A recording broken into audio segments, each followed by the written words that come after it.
You are now on air. We are now on air.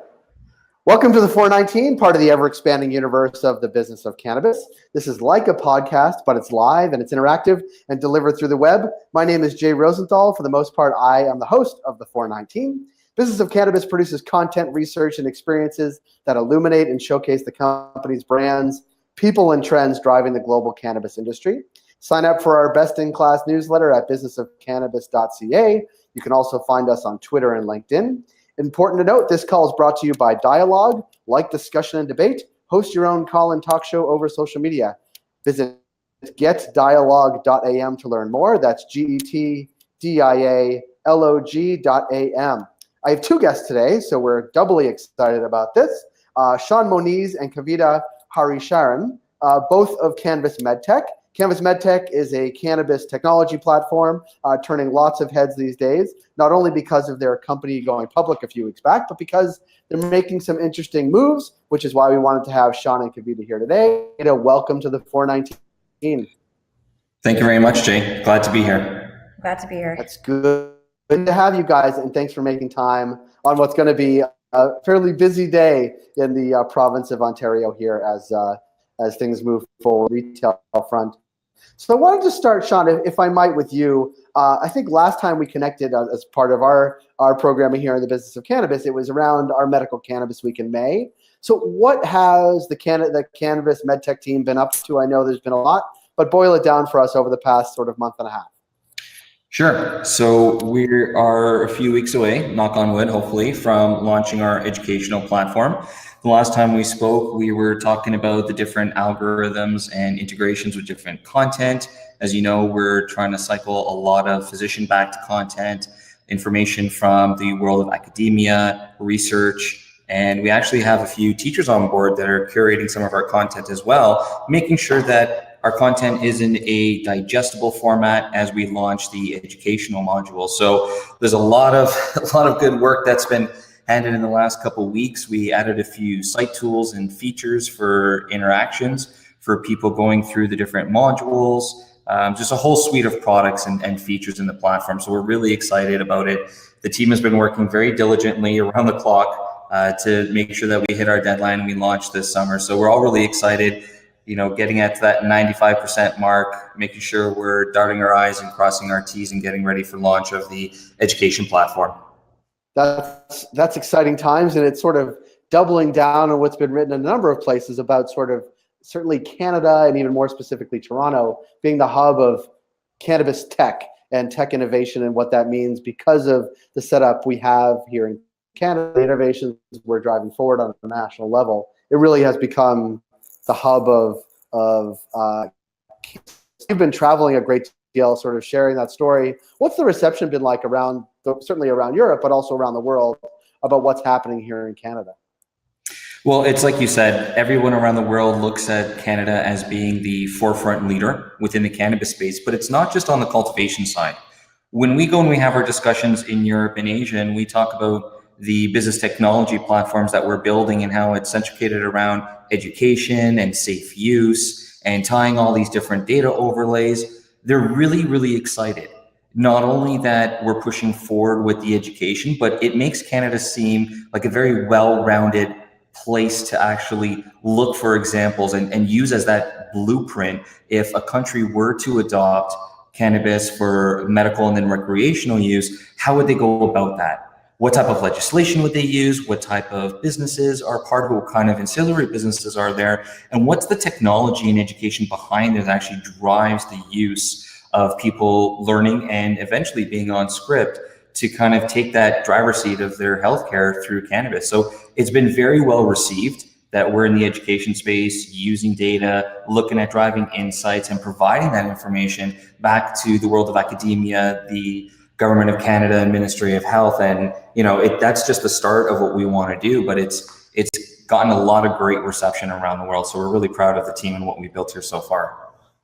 It's an exciting time, certainly in Canada, but as Canada projects what's happening here worldwide, it really is a fun time to even be tangentially involved on our side, but also to see what's happening with companies we know and innovators that we've become sort of close with. I want to chime in just for a note, if there's questions you have for this or any of our 419s, you can do it on the getdialogue.am website by leaving a comment. You can also tweet at us, and we'll put you on the air if you do.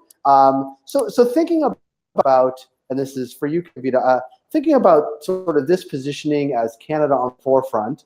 More than 50% of the people in Canada are women, but that's certainly not necessarily been represented well or talked about an extreme amount in the cannabis sector. But if it follows true for nearly any other product or service that people buy, women are going to be the ones making these purchasing decisions for themselves and for their household. And you guys have thought a lot about how to actually talk about this, think about this. Can you share a little bit about what you guys are doing with what you're calling the Women of Influence Advisory Panel? Yes, absolutely. So, I mean, we're excited to announce that we've put together a Women of Influence panel. I mean, really what we wanted to do is create a safe place for women to grow, have their voices heard, and to really bring a competitive edge, what we need in this diverse global market as the growing industry of cannabis grows across the world, right? And I think, coming from a technology standpoint, it's even harder for women, particularly women, minority women, myself included in that, of course, to really have a voice heard and to share their opinions at the executive level, senior leadership level. And that's what we wanted to bring into Cannvas MedTech. Yeah. In learning, hearing, what do you think that voice can sort of add to the conversation, not just to Cannvas, but sort of industry-wide here in Canada, but even worldwide? I think with that being said, that we, not just in the company, obviously we'd want to have, leaders 15 to 20 years experience from a variety of business sectors to come to the forefront, looking at the opportunity in the cannabis industry and looking at how to market, how to target, and, to actually open up the enticement and to speak to, those that, may not be heard or be spoken to, but actually think of different ways that we can connect with those that would potentially be, like you said, those potentially buying the end product, right? And how to market to them appropriately. And I think, a few ways we can do that is having this panel, looking at our products and services and helping guide the conversation and how to distribute it externally and how we're, broadening the reach across the market. It's interesting because I think about informed consumers and how certainly different provinces here are going to have different retail models, let's say. And also you can access it not differently within each province on the medical side, but you need to go through a doctor and healthcare professional. And it is often women that are much more informed. And that's really how Cannvas is going to sort of make its name for itself, as a sort of education component. So it really overlaps and dovetails well with what you guys are doing. And do you want to talk a little bit about who's on this advisory panel and who you hope to target as well? Sure. So we've got, we've got myself, I'll just speak in terms of my background a little bit. So I've got, 16, 17 years coming from the marketing, advertising world, agency side and project management field. And, a lot of the things that I've seen, particularly from myself working, it's been, it doesn't come with its challenges as you climb the ladder, so to speak, and, have that influence and have that voice at the table when you're talking about how to market and hit home with, the product that you're trying to sell or the different target markets. Because a lot of times many people forget how to speak to women at the table and the end users, right? In addition to men and the variety of end users of this product.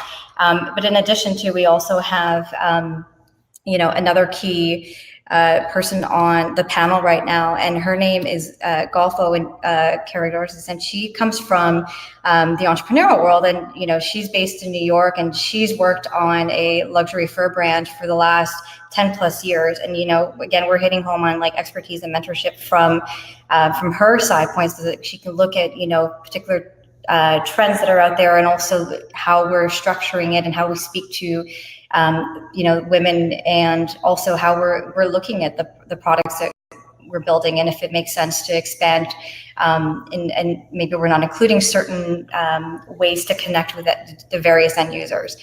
And our panel is definitely further growing, and we're looking, definitely one particular person in mind, which TBD on your talks, but and I think I know I think you know who I'm talking about, but we'll leave it at that. Sure. Yeah. Well, it's interesting because I've even seen it, and it's not just the first work environment, but Business of Cannabis is there's 3 principals, and 2 of them are women, including our CEO Reva Seth, and it is the balancing of perspectives around any given table is as important as any in a business, as far as my experience has taught me. And it is those balanced perspectives that actually make stronger businesses, make better informed businesses, and make, I think, stronger and more successful ones in the short and long term. So it is compelling what you guys are doing, and happy to talk about it sort of now and moving forward and as things develop. I want to shift a little bit because we're in the midst of, if you're on Twitter right now, it's like a crazy time in the province of Ontario, but I want to sort of take a step back and think about a year from now, right? So you, me, so Kavita, Sean, and I, we connect next August 13th. We will have been nearly a year through sort of legal cannabis, many years into the medical cannabis regime here in Canada. What do you think we will have learned looking back on the past year, 1 year from now? It's a sort of trick question, but it's also open-ended. I just want to think, what do you think we'll learn in the short term that may inform our long-term path here? Sure, I'll take a stab at that one. In this industry, we've all been, flying at 100 miles an hour. I think for the first couple months, it's a lot of lessons learned around you have to walk before you can run.